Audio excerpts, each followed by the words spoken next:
Okay, hello everybody, and thank you for joining us again on a yet another Saturday evening webinar that we've been having since July on all weekends. Very happy to have you here because today's session is something that we always speak about, we always wanted to talk more about with everybody. It's not something that is always clearly mentioned under the law, which is why you will probably in today's presentation is slightly different because it's more like identifying and having a discussion on what issues, especially the issue about bias, which is inherent, sometimes underlying, unconsciously there, and which from the beginning till the end can affect companies' compliance with the law as well as an IC's, how do they deal with an investigation. And this is something that we would like to discuss and explore with everybody today on how this one term bias and sometimes even usually related to conflict of interest can affect our compliance, a company's compliance, and can even take a lot of situations all the way up to the courts, which is something that we always want to mitigate any circumstances which can lead up to that. So starting from the first slide, we can see it is about to be or not to be compliant. So a lot of this is what Pallavi and I were discussing also. A lot of companies believe that if they are not fully compliant, on the surface of it, maybe are compliant or not fully compliant with the law, they will not get complaints.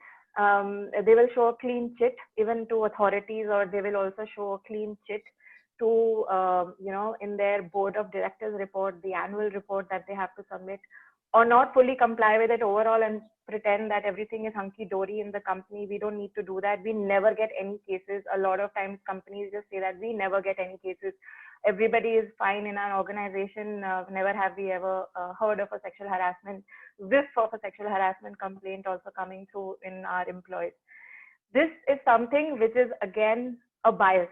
Uh, Believe it or not, this is something that has cropped up in an organization even before an organization could be fully compliant with the law, because the organization believes that the culture is just not there in the organization, or which is quite frankly not possible in today's time, right? We all come from varied backgrounds, we all come from varied upbringings, we all have diverse positions in the company, we all have some places have hierarchical structures in the company, some do not have hierarchical structures, but everybody comes with their own sensitivity, everybody comes with their own understanding of how to deal with people and how they believe certain behavior could be harmless or certain behavior could be harassing.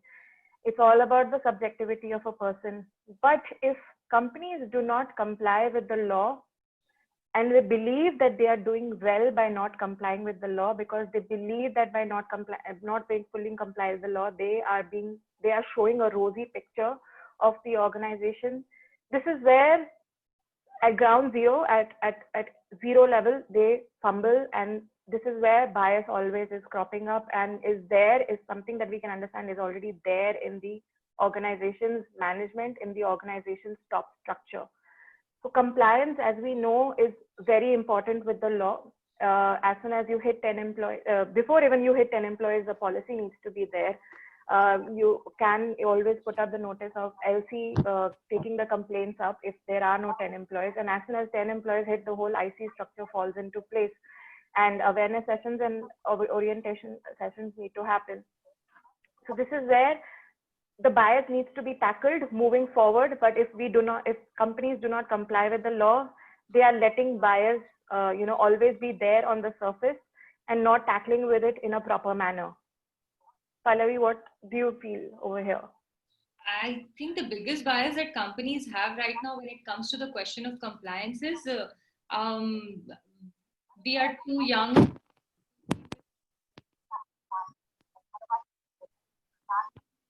something like this. Sorry, your voice was breaking in the middle. Oh, wait. I think somebody is not on mute. Sorry, I've just put, yeah. What I was saying was that the bias that exists in the minds of the leaders or decision makers who have to finally make this decision, right, whether to comply or not, is that they believe that they're too small to worry about it. 9 or 10 members में क्या होने वाला है, or even 15 members में भी क्या होने वाला है.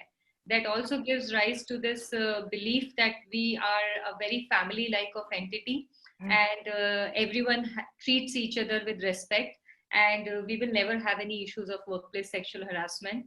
Another self-bias that these employers and these organizations have is that we are too small, you know. We will think about it when we'll become an institution, when we will have 100 employees or 500 employees or 1,000 employees. And that is when the culture will need some monitoring, or the culture will need some changes. And this compliance is not for us. And this not for us bias, eliminating or putting yourself as a company in a at a podium where you believe nothing, all these things are not my problem, they are a problem of some other organization. Exactly. It's not for us. Law has made it, but the law did not make it for us. We are not the audience for it, right? And that's where everything trickles down from these employers only. At the same time, what you said is very crucial, because just last week I even posted a Twitter message around it. Somebody was telling me that, oh, our CA told us that we don't have to comply. Or, this is something that we've been hearing for almost as long as this law has been in picture, that somebody told us we don't have to comply. So now you are telling us that we have to comply. So we do not know. So we will always choose what is easy to do, right? Which is to do nothing. That's the easiest thing to do, is to do nothing. And employers will generally believe the easiest path, and then decide that we don't really need to be compliant about it. Of course, the government monitoring system has a lot to contribute towards this. But at the end of the day, no matter what stage or team strength that you have, you cannot afford to not to be compliant. Eventually, you will grow. Even right now, you still have to file your compliance reports. Exactly. You still can have somebody who is not part of your organization and still experience sexual misconduct from any of your representatives. And at that point in time, if your decision was to not to be compliant, you as a company are in a big soup. Like a lot of companies say, is there any judgment wherein if a 10-member company or 15-member company has not been compliant and their business license has been cancelled, or they have been penalized? I think our favorite line is that yes, there is no judgment so far, but do you want to become that judgment that people are learning from, that people are teaching in these presentations, that see, this is what happened. So a big bias of putting yourself as a company at a special platform and assume that you don't need it, or this is not for you, is the main root cause, right? And that's what we address on a day-to-day basis. Exactly. And this is something that as soon as you start complying with the law, everything else follows, right?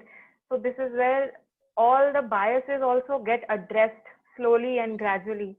I mean, if you do not even start with this, then sorry, there's no hope for, dealing with any situation overall. And it might just become a mountain at the end of the day.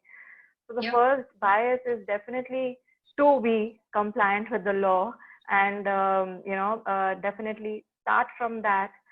And then, of course, whatever comes along, to which we move on to the next slide, is to select the right IC members.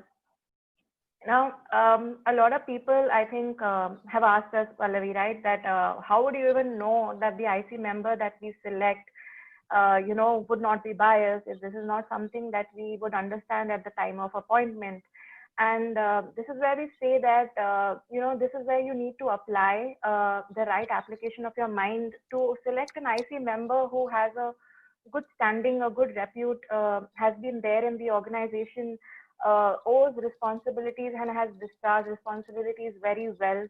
And of course, the remaining part of it comes from the training of the IC members, which is again a crucial, point whenever an IC member is selected. So when we select the right IC members, whom we understand have done their duties well in the company, whom we understand to have a good, rapport with every other member, and we understand that they are people who have dealt with good situations in their departments. They could be from any department. It's not necessary they have to be from HR department. It's not necessary they have to be from any department which deals with the personnel issues. But they could be from any department. But if they're dealing with their department, they have a good rapport with their department. You can understand that this person is not headstrong towards a specific bias which may be unconsciously there in their mind. And this is something that anyways organizations do performance reviews. They do come to know from performance reviews. And if it's an organization which has a 360-degree review, which is now very common in organizations to have a 360-degree review, is something where we understand that these people from these departments who are quite senior in their position, who have had experience of dealing with issues in their own department, could be people who do not have any, underlying subconscious, unconscious biases, which will not affect their position on the IC. And anything other than that can obviously be dealt with during the training sessions. Especially there are expert trainers out there who during these sessions will deal with this exact issue about bias and understand from the entire panel what their, in a way they will understand from the panel what their thoughts on a specific issues are, just to understand whether they are biased or not biased. So this is of course very crucial. Even before the training sessions begin, an employer, a management who's so particular about not having any bad name in the market for not complying properly with the law will select the IC member with as far as due diligence as possible, and then leave it up to the training session to take out any other remaining biases, if there are any. I'm sure there must not be, but if there are any, they come out in the training session as well. No, that's very true, Suruchi. And I think the biggest mistake that employers make is to find somebody who will be in their control, who will report things back to them because the law does not allow. And also because this is one function where the employer or the board members cannot be part of, and they are to be completely left out of this whole process of how the investigation is being done. And that really creates a lot of fear in the employers with respect to how they should be going about it. Like, what will my IC members be doing? What is it that they are working on? Are they thinking about the company, or are they thinking about the aggrieved? Will they fire somebody who is very crucial resource to the organization? And what if they end up taking that decision? So they want to know. They want to know everything that is going, against whom the complaint has come, what is the complaint about, so that they can step up and they can take that zero tolerance stand there. And that's why they work very hard to identify who are the members, who will be able to share this information with them. And while, yes, identifying members who are responsible should be the right decision and thought process that employers should be carrying in their mind, they should look for people who will not only work for the benefit of the organization, which is actually to follow the course of law. The best way for any IC member to work in favor of the organization is to simply follow the rule of the law. Follow the law.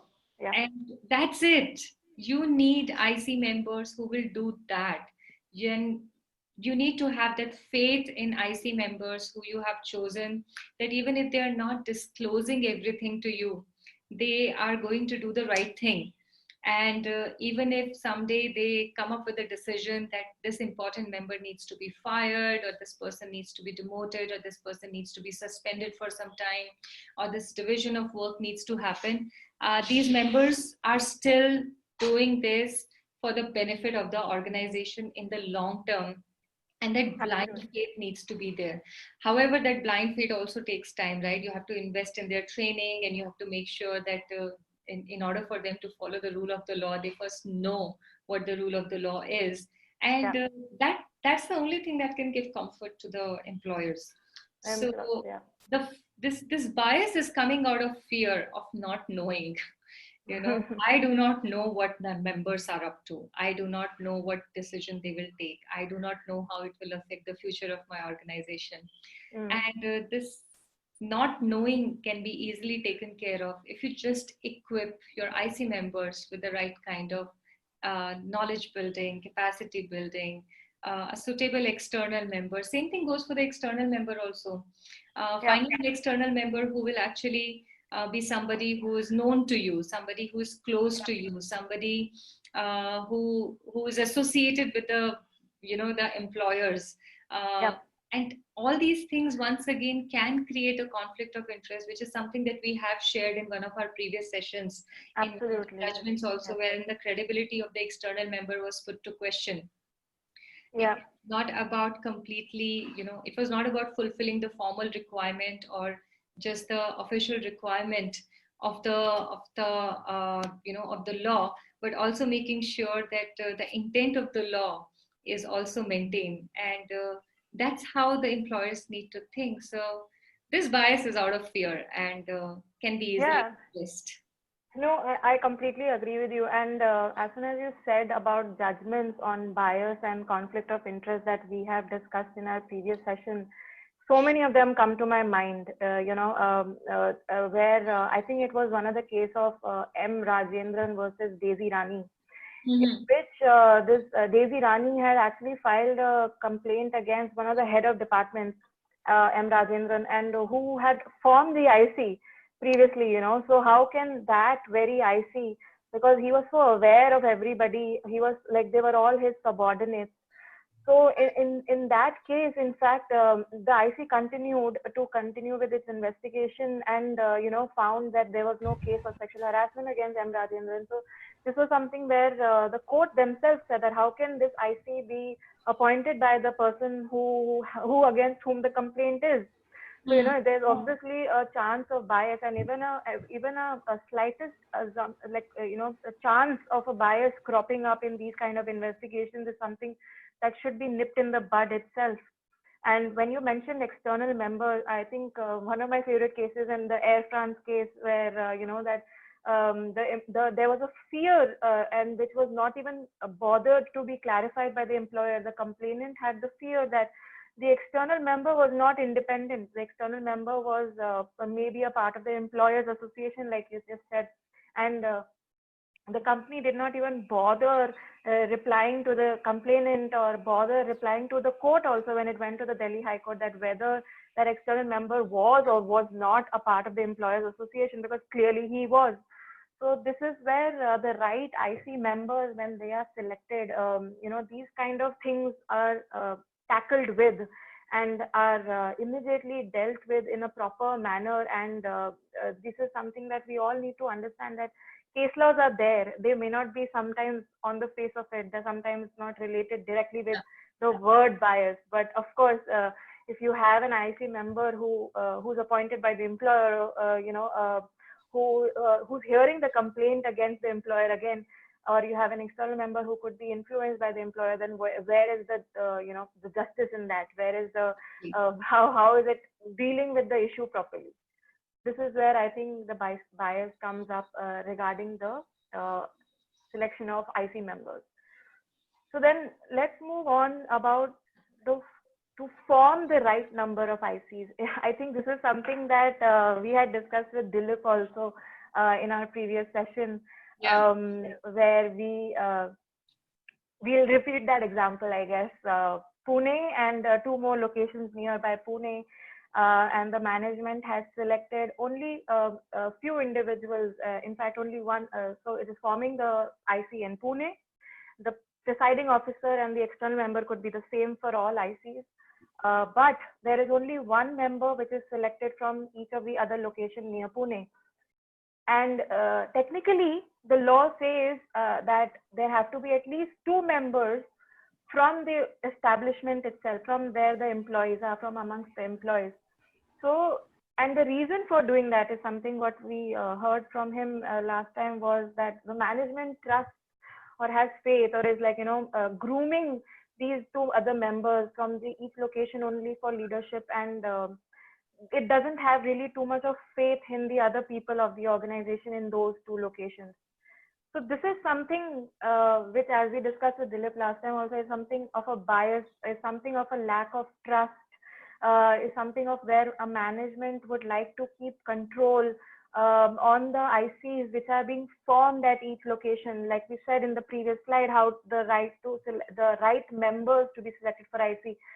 Even over here, when we have 3 locations and we are not selecting, we are not properly forming the right number of ICs, we are not properly going by how the IC should be constituted in each location, is where, and that too only because of the management's lack of trust in other members, the management wanting to be more on top of the game, on top of how each IC is functioning, is something that is an unconscious bias in the minds of the management, that they will not be able to control the other members of the IC. They will not be able to understand what is the rationale for their decision. But this is wrong, and this is something I think we are told, Dilip, also that it's not compliant with the law as well, and something that needs to be dealt with, because this is a bias that needs to go out from the system, that management is selecting the IC, and management is also controlling at all the locations how many members are going to be there in the IC, whereas the law is pretty clear how many members are going to be there at each location of the IC. Yeah, and in addition to this, another bias element that affects the number of ICs to form is the hassle. That the more ICs I'll have, the more painful it will be for us to, create alignment in them. And we would not know what exactly is happening. If I have 20 ICs across India, then how do I know what's happening in that particular IC if they are there on ground? And that's a bias addressal that needs to be done again, because it's a problem that can be easily fixed by setting up systems and procedures. Yeah. It's a process related problem. It's not a human related.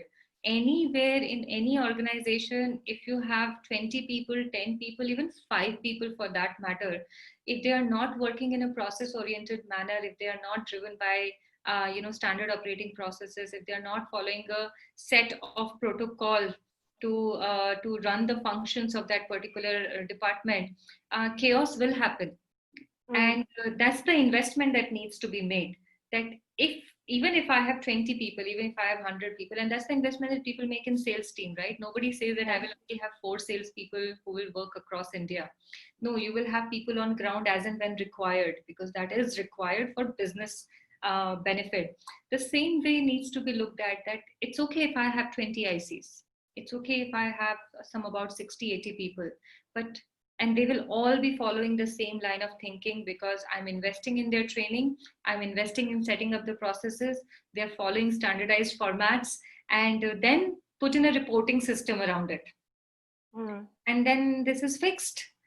And it takes care of both the things. Your core team does not have to be, it also manifests in another problem, no, Suruchi, that if your one single team is going to handle, let's say, all these locations, not only are you not compliant, but also these core members will be busy taking care of so many investigations, instead of just taking care of what is there in their operational, jurisdiction, if I can use the word.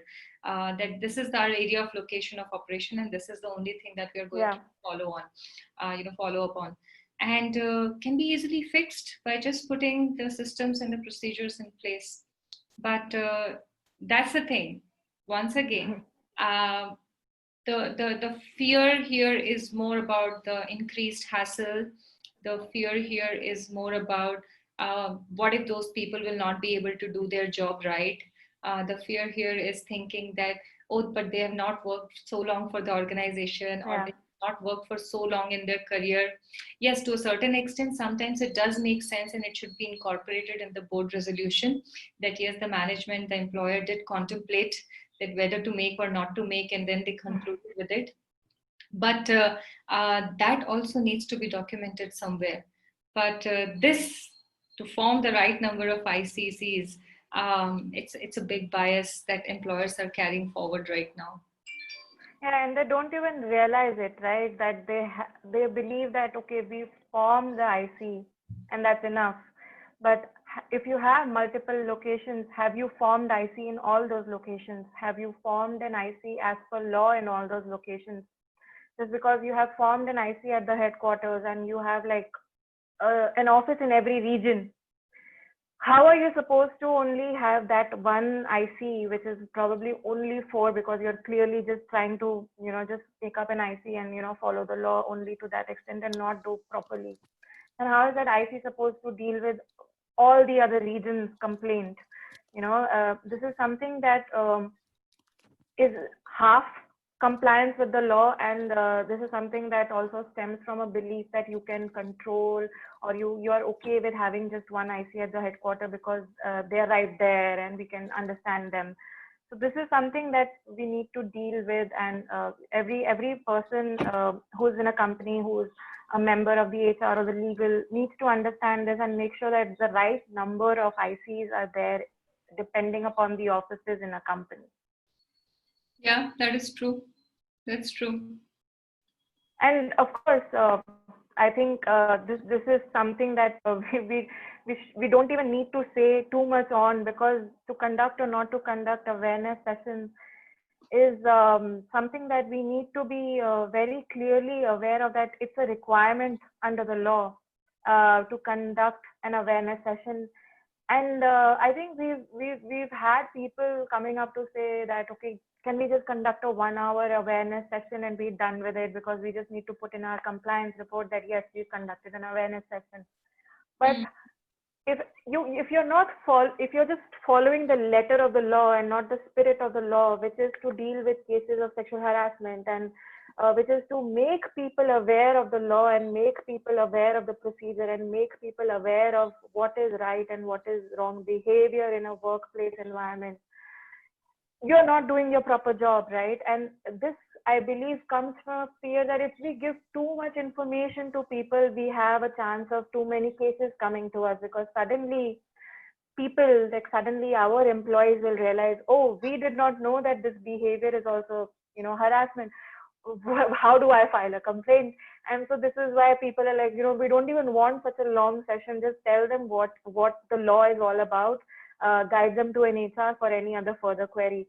And because it's just a 1 hour session, sometimes people don't even retain that much information, and they do have more questions, of course, but sometimes they don't even bother coming, because it's only after a while that the rapport builds with the person who's conducting a session. It's only after a while the person who's attending the session will understand, okay, yeah, this is what the law is all about, and this is what comes under the ambit of a workplace, this is what comes under the ambit of a sexual harassment.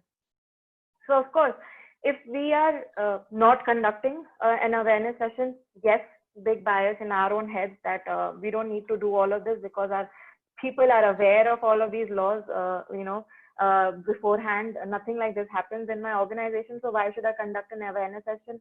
And if I'm only conducting an awareness session, which is just a minimal requirement once in a year, whereas I have a population or a workforce of 100 people who keep coming and going because I have such a high attrition rate, then how am I following the law? How am I making sure that the people are understanding the law? Because the company or the management probably has the belief that I don't even want to give them too much information. I don't even want to give them too much information on a frequent basis, because a lot of people come and go. I have a huge population. I don't want people to come forward with me. Nothing like this happens in my organization. Big thing to deal with, big bias in a lot of companies. Yeah, and the biggest, assumption is that if you educate, then people will, form even it will disturb. So it's like a virus. If you are not talking about it, that means it is not there in my company. But the minute somebody comes and starts talking about these through these awareness session, now people will convert. And they will start thinking that, yes, we are getting sexually harassed. And you will actually bring, through these awareness session, you will bring this menace of sexual harassment to the company, which has not existed until now. I That's think right. I think the most funny bias of all the ones that are existing out there, this is the funniest one, because sexual harassment is there in workplace. Yeah. It Yes. is there, right? Yes, it may not be spoken about right now. People are not talking about it right now actively in the company because they have no clue. But they are talking somewhere else. They're talking on some discussion forum, some anonymous platform, on some Twitter chats. I mean, we ourselves receive so many questions from women and men both whenever we do our open ask me anything sessions. Yeah. People are talking about this, people are writing detailed posts around it, and that's what an employer needs to be possessive about, that if someone is going through something like this, even remotely, if they're feeling that they're experiencing something like this, I want to be the first one to know this. I mean, that kind of selfish attitude should be there, that how dare they go and tell somebody else? I mean, why not come to me? I would feel sad if any of our team members do not talk to us about it internally and Yeah. talk to somebody else about it, because um, you are a company, you're a team, and that's how you need to look at. So, no, conducting awareness session is not going to bring the minutes of sexual harassment to your workplace. It's not going to open its door. It's just going to tell people that, hey, internally we do have a system in place. Uh, that's one. And second, what you were saying, Suruchi, a while ago, we only want to do one session, uh, Yeah. is because the number of times that you speak about this phrase, sexual harassment at workplace, the more people are going to convert.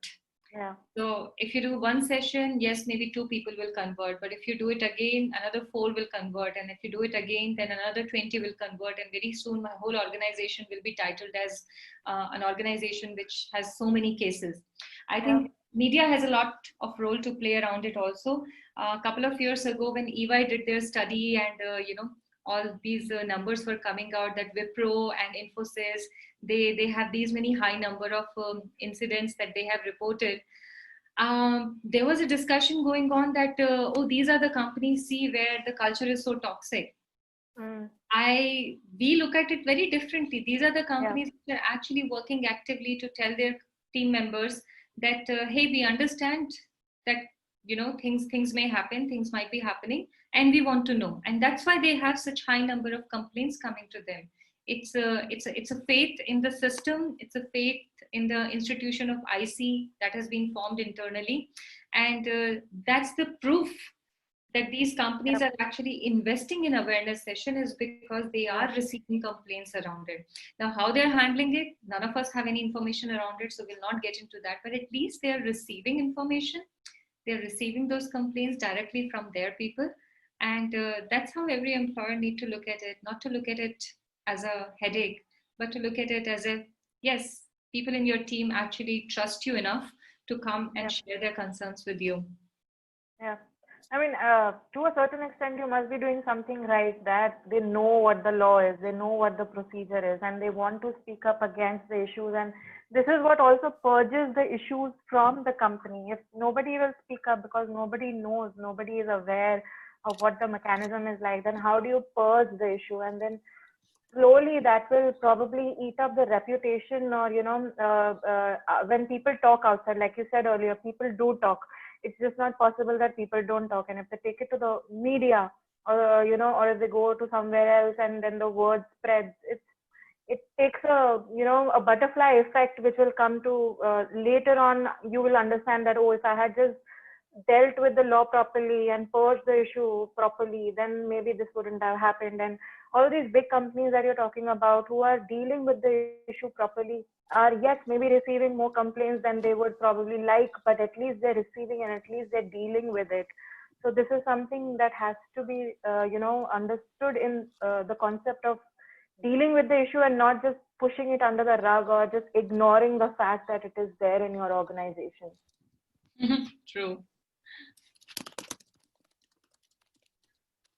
And then, of course, choosing the elements of the awareness session, something that we discussed in the previous slide, right?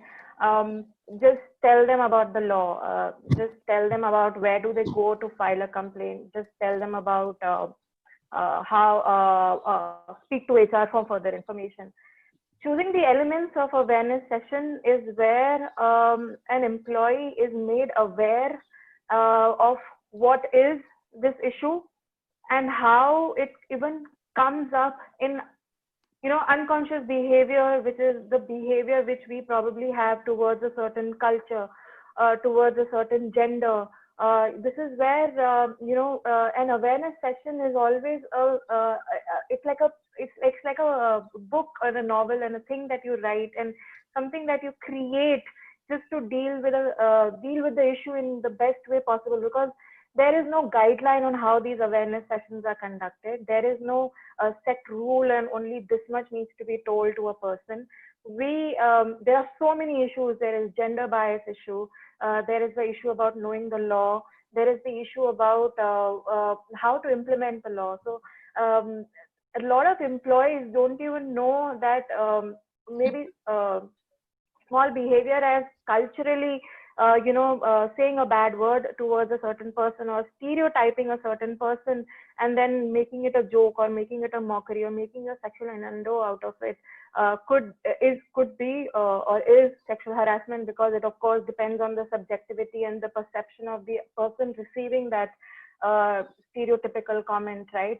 So this is where the awareness session can expand and deal with these issues itself in when you're complying with the law, because it's just not about informing of what the law is about, but it is also about making sure that this behavior or how this behavior works in the periphery and not just the plain vanilla definition which is given under the law and is dealt with according to that, because this ambit is wide.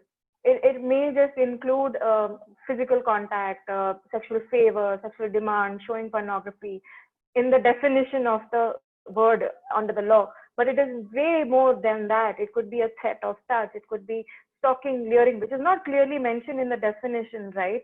But it has come up that these are sexual harassment. This is sexually harassing behavior. Also stereotyping, also calling somebody a bad name because of where they belong, or calling somebody anything which is based on their gender. So this is where the awareness session comes into play, and how do you space out this information from the definitions to the procedures to to where to go and file a complaint, is where bias can be dealt with also. Because to not to just talk about this is the mechanism of the law and this is where you go to file the complaint is being biased in a way that you don't want to share too much information. Like we said in the previous slide, to educate is to make somebody aware, and if you don't want to educate them properly, you are biased in your head because you don't want complaints to come forward. You don't want people to be aware of the law properly. You don't want people to utilize the mechanism of the law properly. Yeah, and what creates further complication is the ignorance. And ignorance of law is not an excuse. Everybody knows that ignorance of law is not an excuse. Yeah, and when we are limiting the elements, right? For example, not letting the awareness session educate the attendees on their rights, rights related to confidentiality, rights related to non-retaliation, related to timelines, knowing that they will not lose their jobs. Just because you file a complaint doesn't mean that there will be action taken against you, for both sides, for men as well as women here, because for men to hear that there is a due process of investigation is such an important thing. It instills their faith in this law, because men come to these awareness sessions with a closed mind, with a forced attitude that they are be here because of the requirement, but they are not interested in majority. I'm generalizing right now, but also because I'm speaking from majority. And that creates a lot of hostility between their female and colleagues. That, now we can't even give compliments to them. Now we can't even ask them that If they don't have a ride home, can we drop them home? Now we can't even wish them birthday. We have to think twice, whether we can give them a hug. Yes, you have to think twice, but only if you have the consent. So learn the ways of interacting with the other gender. Now we can't even, sing a song in the office. We can't whistle. It's such an important thing to know what this law has in the box when it talks about the behavior at workplace, when it talks about how investigation will be handled, how just and fair the whole investigation process is.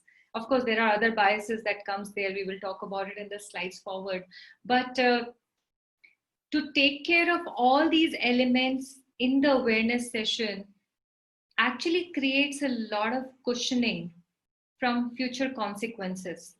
So that tomorrow, if somebody has been experiencing a certain misconduct for a period of duration, if they, let's say, talk to somebody like us or somebody like all of you there, we have about 25 participants today, pretty amazing.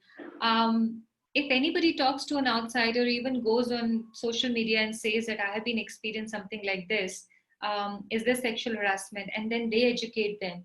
And when they come to you, by the time, is it already too late? Has the 3 months plus 3 months duration already passed? And you not being in the position to take it under POSH Act, you can't even say that you should have come in earlier because you never told them that there's a time associated with it.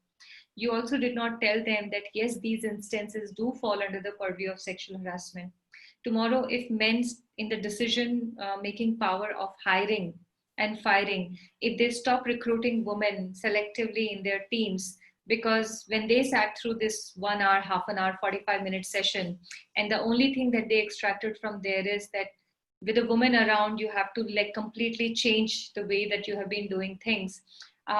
Is it not backfiring? So choosing the elements in awareness session, thinking that itna hi bataiye, just tell them this much. Just tell them that there's a law in place, and just make sure they understand that we have a policy in place, so that tomorrow if somebody asks them, they can say that yes, we have gone through this session. Yeah. But it's a checkpoint. It's a checklist item. Then you're only doing it to fulfill the mandatory requirement, and you're still creating more troubles for yourself, because a half-baked information is actually more harming and damaging to the organization's culture, compared to the amazing things that you can actually do, right? And that's the bias, that the more I tell people, the more knowledgeable they will become, and the more cases I will have. Instead of thinking that the more I educate them, the more equipped they will be to handle these matters amongst themselves. And we have worked with some amazing companies where they have invested like a complete routine plan for awareness session. As in, when new employees are coming in, they want to make sure that they catch them in the beginning only and introduce them to the culture. And these are the companies that we have been proud of being associated with, because they are truly engendering themselves by making sure that when new members come in and they sit through these long sessions, like we actually have no time frame, 2 hours, 3 hours, whatever it is that we want to do. Yeah, exactly. Yeah, and by the time new members of an organization are done sitting through these sessions, there's a sense of pride, there's a sense of belonging, this sense of relief that, oh, I'm part of a company which is catching me as soon as I'm joining them and telling me that, hey, if someone does this to you, this is how you do. These are your rights. These are the privileges. This is how you handle it. This is how we have put the systems in place. And these are the teams that grow. These are the teams that stick. These are the teams that become institutions someday. So, yeah. No, absolutely. And I like to, definitely reiterate the fact that you said about misuse of the law, right? Because a lot of awareness sessions which happen so quick, they are focused on only the procedure or the mechanism or the filing of the cases, and they don't even tell the employees, or they don't even instill that confidence in the employees, or this deterrent effect on the people who think that they can just misuse the law. And this is so important, which definitely gets missed out in an awareness session, which is just from the viewpoint of telling them about the policy and the law, the procedure under the law specifically, because nobody then goes on to the fact that, oh yeah, I have to focus on confidentiality aspect as well. I have to focus on the fact that, if anybody misuses the law, they will also suffer consequences. They will also face disciplinary action because of that. So when we proceed to choose to comply with the law, but in the least the least amount of effort that we put into it is something that can backfire the most, because then nobody knows about the entire thing, nobody knows the entire picture. And sometimes even them coming forward with that half picture that we have been given, is wrong, is something that can become a case, a court proceeding later on. So and I think recently only I think one of our clients, we had done a session in Bombay, and they weren't even aware of a lot of things which come under the definition of sexual harassment, because all they were told were the definition of sexual harassment as per the book. And they were like, oh my god, this is also included in it, oh my god, this is also an option, to do something like that. And I was like, yes, this is exactly. And it was so heartwarming that the place that we had conducted this training session was such a small media organization in Bombay, and the employee who was sitting through that training session had come from such a large organization.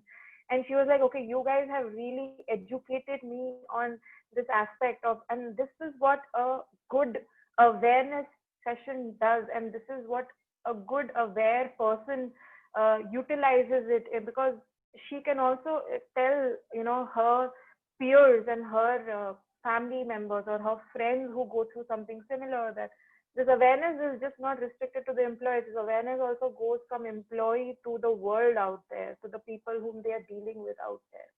So when we choose to just restrict the elements, when we choose to just see that this is a small compliance, is where we falter just because of our own fears to educate.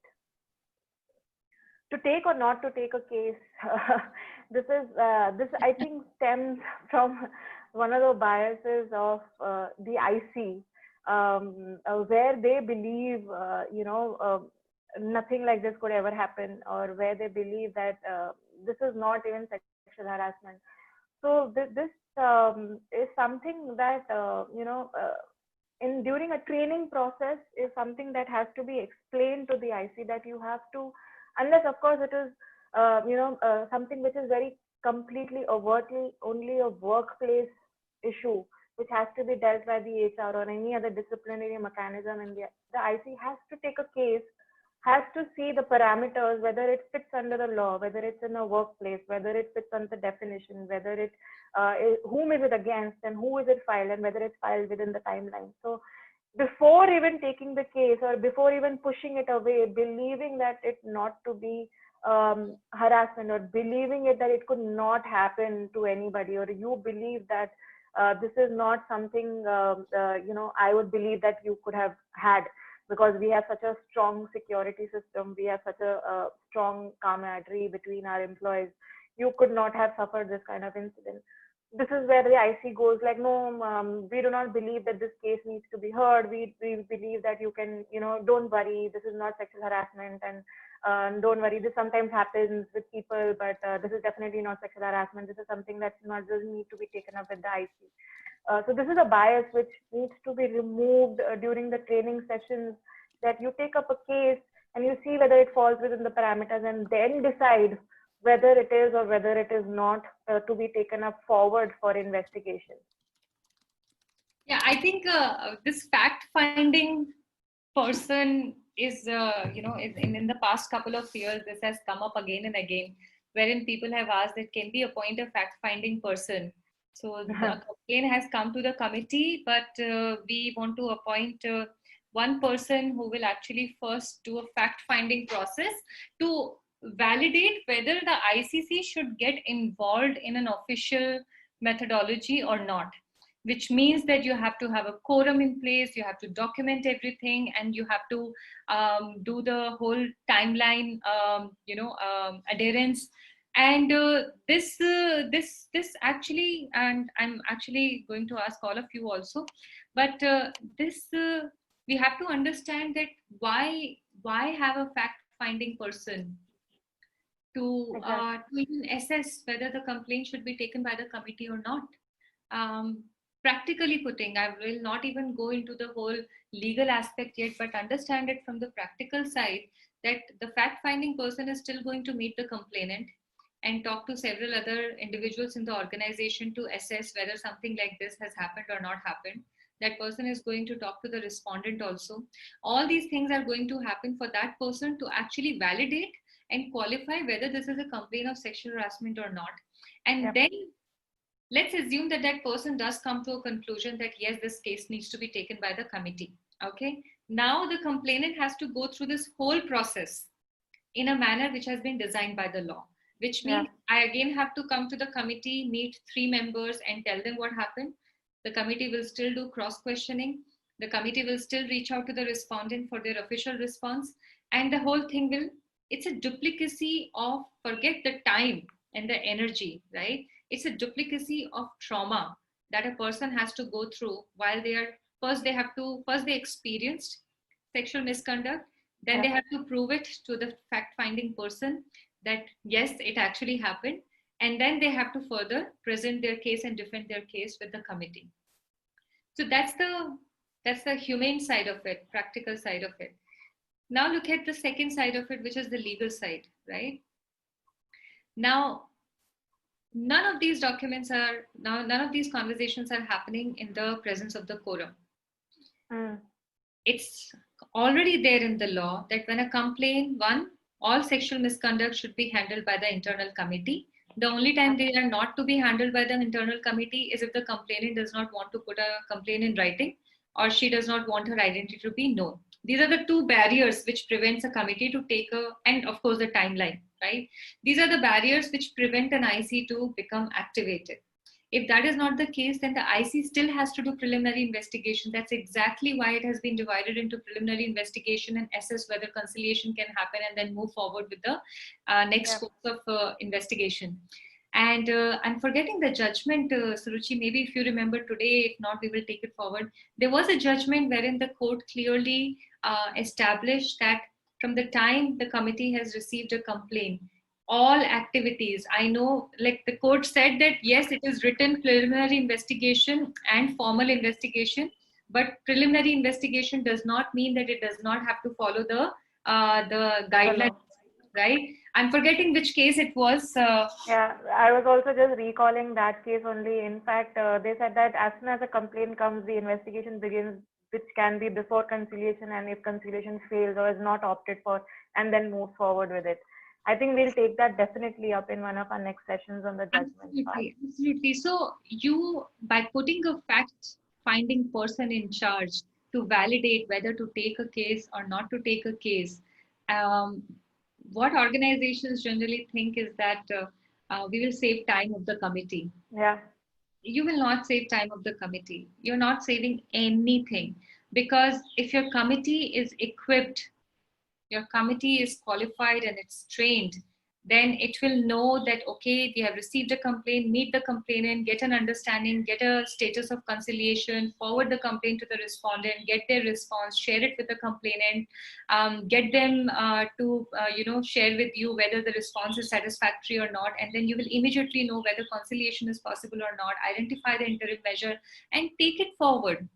It's not doing any extra work other than what it will eventually end up doing.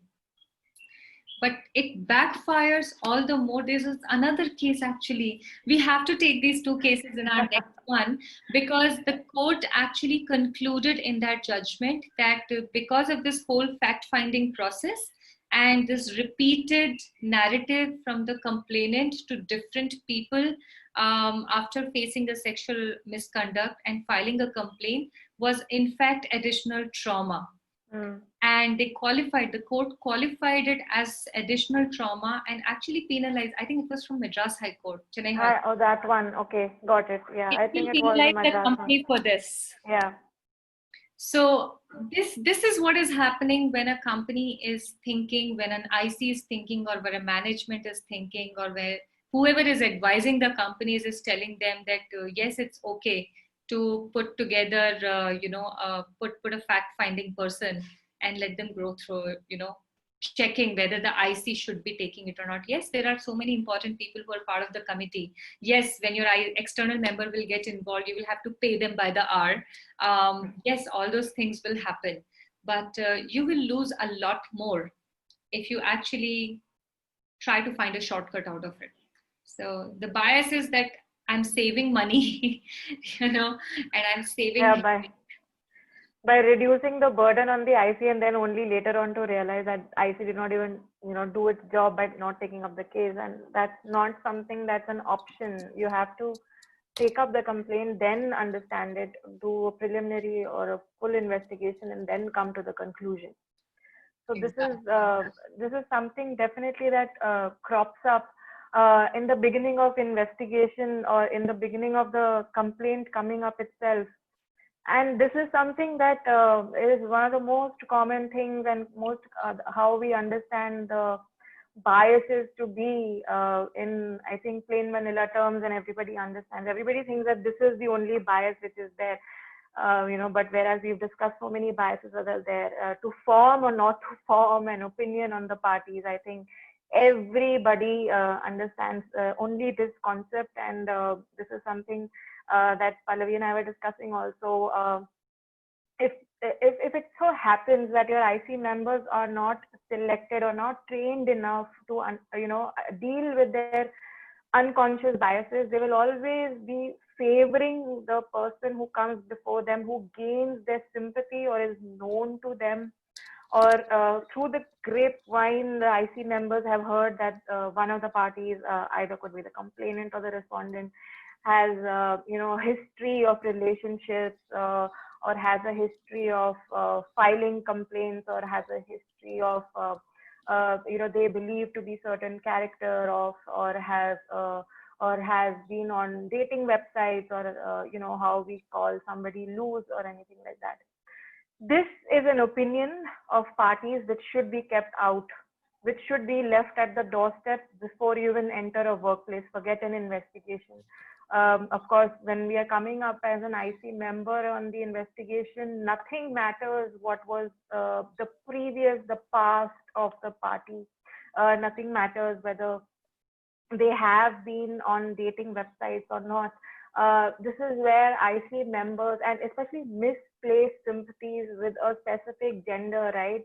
So many times IC members believe women to be the ones which are, damsels in distress, or women to be the weaker party, so they are definitely going to be harassed. But sometimes it just so happens that during the course of the investigation, it comes out that this was a misuse, or this was a false complaint, this was a personal vendetta, or this was an idea to get back, maybe for a transfer, or for a change of department, or for a bad performance review. So this is something that comes up only in the investigation process, and should not be just the opinion that yes, the woman is always right, the man is always wrong, or if an IC is more a male formed IC, then has more number of male members than has women member are only maybe lesser. So then they form the opinion that no, the man could not have done it. So these are the examples, these are the hypothetical situations that we generally come across, where an opinion formed for either of the party can lead to a biased investigation, can lead to a botched investigation, which on many cases has gone to the courts and has been quashed, or the order of the IC holding in favor of any of the parties for whom they had favorable sympathies or misplaced sympathies towards. Their orders have been quashed. So any opinion, any personal, especially in conflict of interest also, this also falls under conflict of interest. If I have personal knowledge of a party, and I believe them, to be the favorable one, I should, probably address that before I become part of the IC. And any other opinion which I may have during the investigation, that this woman is, screaming all the time in the office. She's always demanding for something. So my opinion is she's always wrong. This should be outside. Her complaint coming through is only to be investigated on the basis of her statement, on the basis of witness statements, on the basis of the evidence which has been brought forward. Can it be corroborated to the complaint which has been filed? So this is of course one of the biases which we always see, which everybody understands, and everybody should know. Every IC member should be made to be aware of how to deal with this, and should get training on, or at least during the training session, this idea should be adopted, that any personal opinion of the parties is to be kept outside. And this opinion goes both ways, no? Yeah. In terms of what that person is wearing, not just when they have come for meeting the committee, and this, or some of the members mentioning that, oh, I have seen how this person usually dresses up. Yeah. Must be asking for it. Or I have seen this person in the parties, they're very outgoing. So if this happened, then ye to hona hi tha. And it's very important to recognize that we are not talking about good ICs here, right? Good ICs are already walking on the path, and they already know how to set their biases aside. You cannot eliminate biases from self, but at least you can identify that yes, all of us are a product of the conditioning that we have all seen, the movies that we watch, newspapers that we read, content that we absorb from social media. And at this particular age, all of us have some set of biases that are already formed, and we'll recognize when they manifest and we will set them aside. We're talking about those ICs, those individual members, which are not able to do that, right? And the opinion then starts guiding. I've heard some IC meetings wherein we have asked the individual member to step out because they made a statement like, but I know this person has a daughter and has a very loving wife. I don't think this person could have done that, without even going into the whole investigation procedure. If you're already convinced that this person could have not done that, why? Because of certain assumptions that a person with a girl child will be incapable of doing it. A person who has a beautiful, loving wife will be incapable of doing that. Just give me a second. I'm going to mute this person. And also, same thing happens towards other behavioral traits. If somebody starts crying, then the grief must be real. If somebody is not crying, then the grief is not real. If somebody is crying little too much, then the grief is made up.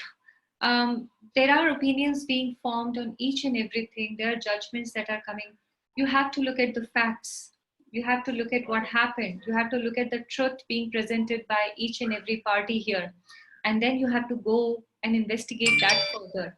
You have to cross-question, you have to cross-examine, but you don't have to you don't have to bring your own personal experiences and opinion on either of the parties. And that's a duty that, because there's nobody else present in that room, there's nobody to correct them. It's a duty of each IC member to actually keep an eye on each other and then see whether some bias is manifesting, some opinion is clouding the whole activity. We have seen investigations wherein the IC is extremely empathetic when the aggrieved walks into the room, and the body language changes completely when the respondent walks into the room, because it's already assumed that here's a person who is aggrieved and here's a person who has been accused. Remember the word allegations, accused, defendant. It has not been proven yet.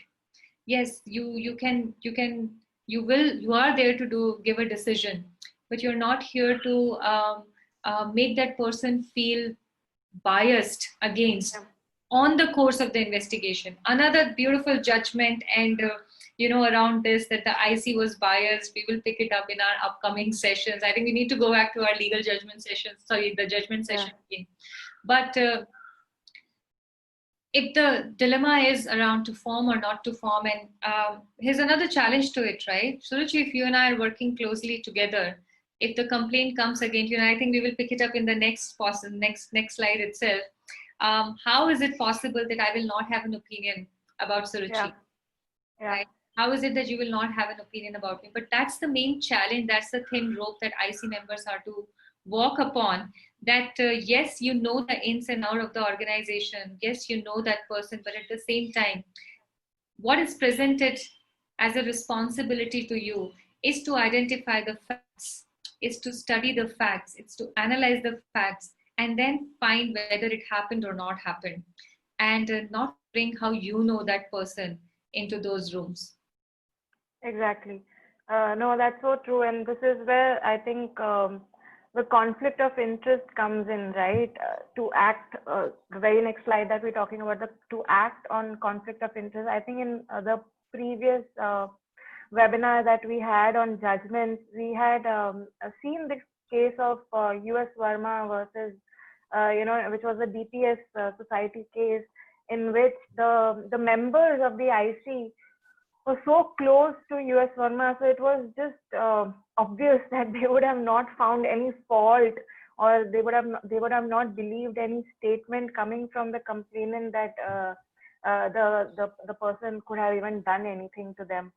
So this is where which we also mentioned in our previous sessions on IC formation, and how an action needs to be taken before IC investigation begins, is to call for the quorum and to actually identify if any person within that group has any conflict of interest, has any personal interest or personal knowledge, or is involved in any personal manner with the complaint. Any person not disclosing that, or the IC, despite this, carrying forward or not even doing it a proper check and carrying forward with the complaint investigation proceeding with people who are on board, which are obviously not going to act in an independent manner and an unbiased manner, are not going to find are not are if they are aware of the complainant more than the respondent, are going to find the respondent for sure guilty. Or if they are more towards the respondent, they are going to be finding no case from the complainant side because they have personal interest in the matter. Another case, which would be Linda Eastwood's case, which we had also discussed in one of, I believe we have discussed, or we may just discuss it again, which was where in a reconstituted IC, the witnesses of a previous IC were made to the presiding officer and the members of the IC. They obviously had personal interest, they obviously had personal knowledge. So it is not just about, going forward with an investigation and carrying your biases forward. It's also something that we need to tackle it before an investigation has even begun. If it is not, then obviously the investigation will be full of wrongdoings and will come from a place of personal knowledge and personal interest and a biased decision. So, like you said, Pallavi, if you were to be on an IC and we work together and you see that, okay, I have made a complaint, and because of your personal interest in my well-being, or you believe that I will never be filing a wrong complaint, you will always be like, yes, yes, she said it.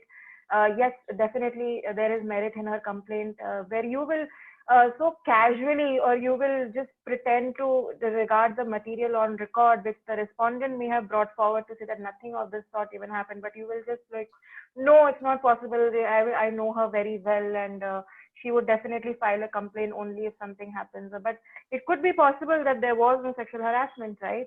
Yeah. So this is somewhere where conflict of interest needs to be identified, where an IC member should step away, or at least disclose that there is a conflict, and then let the presiding officer decide.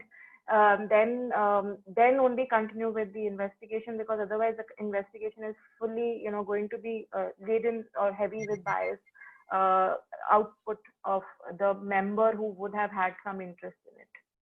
Yeah, agreed. I think we can. I think we can definitely talk about this acting impartiality from the context, also from external members thing, right? Why is an external member also there? That external member is a neutral party. The external member is an independent party. The external member is an impartial party. This is the place where even if there is a slight, deviation of an IC member trying to be partial towards a certain party, is where the external member steps in, and that external member's role is expanded to make sure that the IC, which somewhere unconsciously starts getting partial towards a certain party because they obviously are from the same organization, they obviously have certain things that they are there in the mind, that maybe that department is so good that we don't believe that this could happen. These people we know so well, we've seen them around. So this is where the IC, of course, has a duty to be impartial. That is the first and foremost duty that it has in any investigation. But yeah, if we are from the same organization, there is still a possibility of us deviating from it without even us realizing it. And if there is no independent member on board, this is where the investigation could completely go haywire. This is where the independent member, the neutral member who is not associated with the organization at all, will step forward, will tell the IC that we are deviating, we are getting partial a bit, we are thinking that this lady is right, or we're thinking that this man is not guilty because he's got such a stellar reputation of doing his work properly. So this is where to choose to act impartial is a conscious act. It has to be done very, very consciously. Every day the IC sits for the hearing, the IC sits for its meeting, and it is something which the external member at least has a very big role to navigate the independence and the impartiality of the IC in every investigation.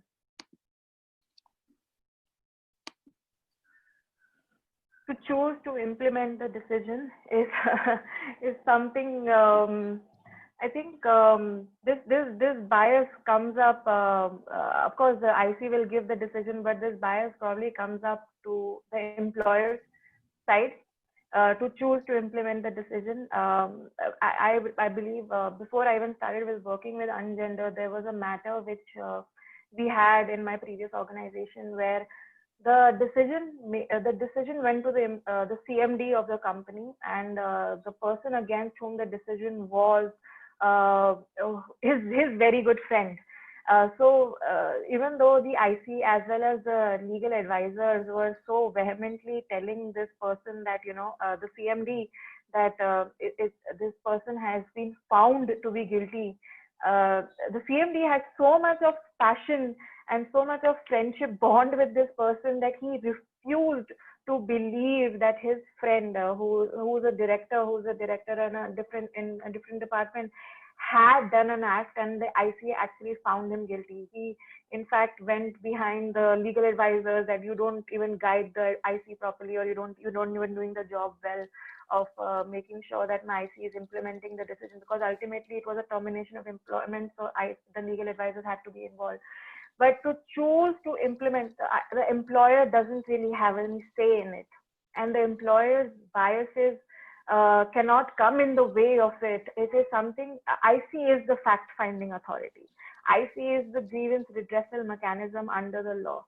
IC's decision is final, and IC's decision can only be appealed against. IC's report as well as the following implementation of the decision of the employer can only be appealed against these people only in the appellate authority. The employer doesn't really have a say in changing the decision of the IC because of its own bias, and because it's not sat through these proceedings, it's not gone through these documents, it's not gone through the statements, it's not gone through the evidence.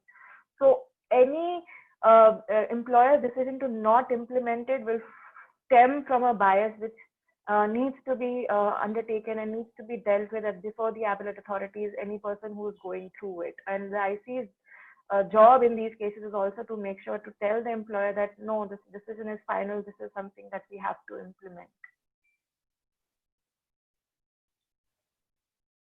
Okay, I think this brings us to the end of our session, a very different session that we had today. Not much law, because there is no section on under the POSH law regarding bias. Law. Yeah, thankfully only because of the judgments and the natural justice and the requirements to do things.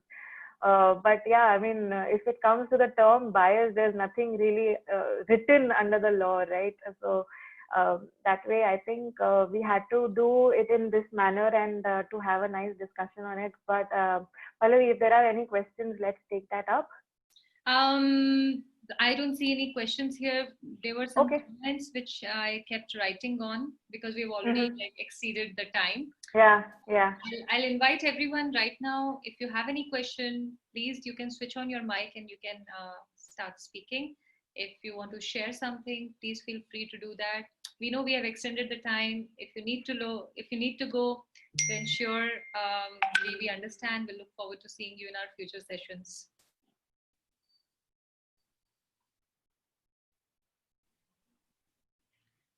Suruchi, Veenu Kakkar wants to know a little bit about the appellate authority.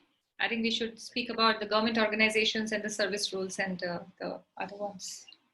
Yeah, so the appellate authority for a normal public sector organization. So what the law says, Section 18, I believe, talks about an appeal of a decision of an IC which is implemented by the employer can go within 90 days to the appellate authority under the service rules or to the or as may be prescribed under the rules.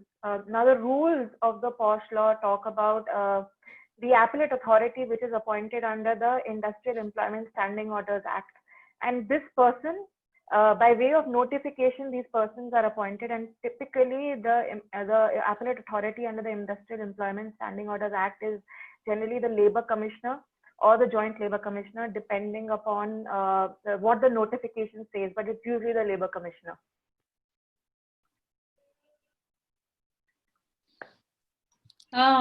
I hope that clarifies. That did. Jyoti is asking if there's a way to consciously train members against bias. There is. Yeah. It requires investment, it requires structure, and most importantly, it requires the intent of the employer itself, because we have seen a lot of IC members coming and joining us on these Saturday learning sessions. And I realized my video is off. We have seen a lot of IC members, coming and joining us these sessions, and it's so beautiful to see that there are conscious IC members out there who want to keep improving their game and how to be a better IC member.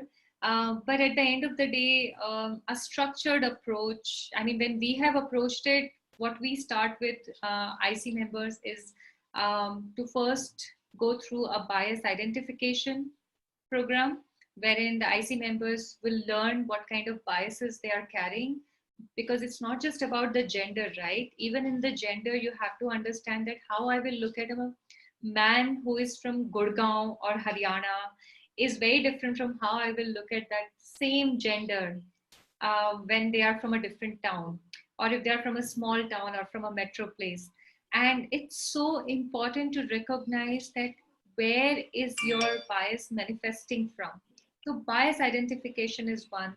Then we move on to, actually, we're giving away the whole program's structure, but it's a step-by-step thing. First you identify, then you learn how to, as and when they manifest, and then we take them through how to manage them, because you can't eliminate bias from a human.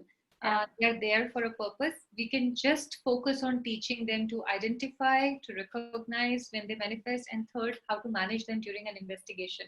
So these three things that we have been focusing on, and that's how you go about it. It's an investment of time, and of course, professionally done, it's an investment of money also. But yes. No, very well said. No, Pallavi, it's an investment of time in the training of these IC members, right? I remember one of our Gurgaon clients, when I had gone for their training sessions, you know how we have such an expansive training sessions where we use so many illustrations to make the IC understand how they would deal with the case, right?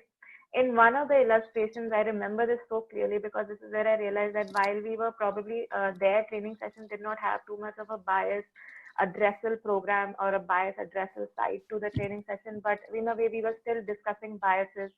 In one of our training, one of our illustrations, we had mentioned that the complainant was at a office party and there was consumption of alcohol.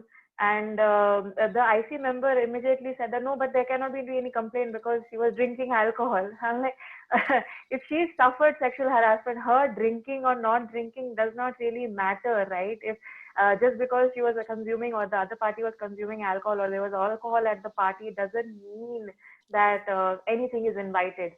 So this is something that even till date we see that like you said in the opinion on parties slide that we had, whether what clothes were they wearing, what kind of environment were they in. It's not possible that could have happened, or you were wearing this, or it's possible that you would have happened it was wearing that, and oh, you guys were consuming alcohol, so you were inviting it. So these are the biases which crop up, especially during an exhaustive training program, and which gives the opportunity to a trainer to identify these things and tell them that no, it doesn't matter what clothes she was wearing, or no, it doesn't matter if they were consuming alcohol at an office party. If the incident happened at the office party, it's a workplace, and if the incident happened in these lines, it's a sexual harassment. That is all we need to take a look at. So this is where bias gets addressed in a very informative and a very expansive training session. And I think we are done with all the questions. Great. Great then. Thank you so much, everyone. If you want to reach out to us, we can be reached out at contact@ungender.in. I have shared enough and more links from our websites for you to know what sessions will be lined up for the month of September. As always, we announce them in advance for all of you so that you can block your calendars. And for some of the people who are asking about what kind of work we do, I have also shared our services page so you can have a look at them. And lastly, I have shared the link to our YouTube channel. So if you missed out the initial part of the session today, you can go and have a look at it. Not immediately, we will be uploading it. We still need to produce it, but all our past sessions have been uploaded there. And lastly, if any one of you are interested in getting certified, on the same Learn page, we also have our 3-month certificate program for POSH expertise. Yeah. This is it from today, and we'll see you next Saturday. Thank you, everybody. See you next time. Thank you. Thank you. Thank you, Suruchi and Pallavi. Thank you, Thanks a lot, Ambali. guys. Thanks so much. Thank Have you. a safe weekend, everyone. Thank you. Same to you. Thanks. Same to you. Bye.